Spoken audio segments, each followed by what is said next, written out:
MATLAB programmers. Today I'm going to talk about graphing and some extra things you can do to really add some cool effects to your graphs. First, let me just do a normal plot command. So you've seen me do commands where I say plot and then I pass in my x values and my y values.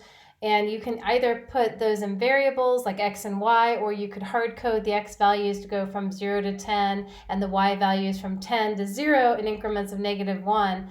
But what you haven't seen me do before is to capture the results of the plot command. So the plot command actually returns a handle to that figure that you can customize later at a later point in time. So I left off the semicolon on that line when I called the plot command, so I would print out the handle, and you can see it's got things like the color, the line style, the line width, whether or not we have markers, face colors, etc. So I'm going to leave this figure open. If you close the figure, the next command is not going to work.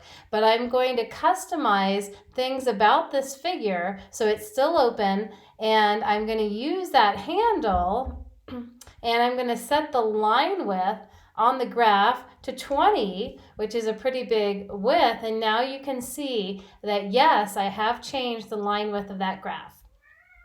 I can call it with 40, and then it's getting even bigger. It'd be nice if we could see this at the same time. I could say, let's see, I typed these in ahead of time, so I didn't have to memorize them all. I could change the color of the graph, the line on the graph, and make it red. That line width is obnoxiously big, so I'm going to make that a little bit smaller. And I'm going to play with the color a little bit more. So we can either use a single letter to hard code a color, or we can pass in an array, a vector with 3 different numbers, meaning how much red do we want, how much green do we want, and how much blue do we want.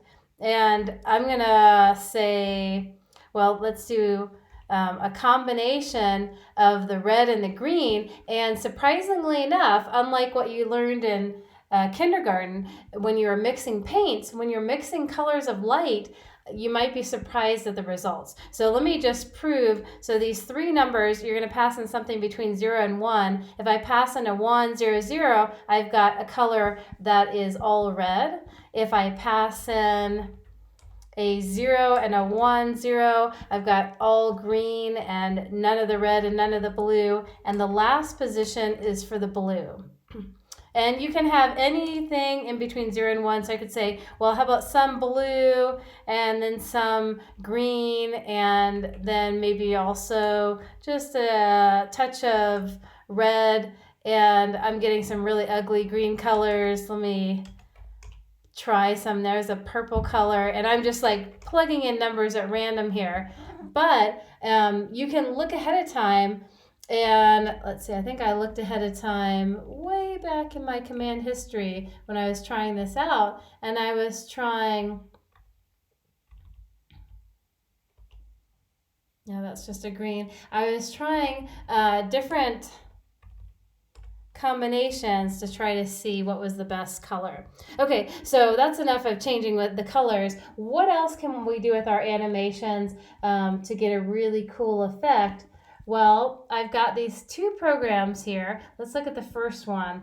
And it's simple enough. I've got my x values going from 0 to 2 pi in increments of pi over 20. And I'm one at a time calculating the y values based on the x each time through the for loop. So I've got my x and y, and I make an individual red diamond with a marker size of 10. And I'm going to just keep the axes, the x-axis going from 0 to 6 and the y going from -2 to 2, so it doesn't auto-adjust in the middle of this for loop. My cat is making a lot of noise meowing in the background. Hopefully you're not hearing that. And each time through the for loop, I'm going to pause. Let's see what the pause command would do.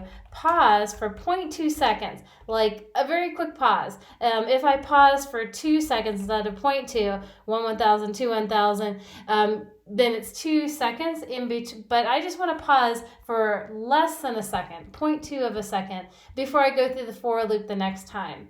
And hold on means keep the current figure up and keep drawing on that figure. So I run this and I get this diamond that's going in through that cosine curve, and I'm drawing one diamond at a time with a little pause in between.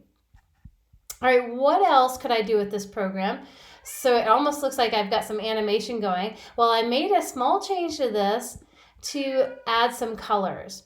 So I start out and I'm setting a variable count to 0, and the count will keep track of what color I'm on. And I'm going to say if it's count of 0, we'll do a blue diamond. If there's a count of 1, it's a green diamond. Otherwise, if it's count of 2, it's a red diamond. And if I get to a count that's greater than 2, I'm going to go back to 0. So I'll keep cycling blue, green, red, blue, green, red, blue, green, red. And the rest of it is that same old for loop where my x values are going from 0 to 2 pi, my y values are cosine of x, and this time I'm customizing my marker face color, and let's run that and see what that looks like. And now I have those diamonds racing across the screen and they're changing color. So I really like that effect. It looks like I've got some animation going. All right, that's enough for graphing fun for today.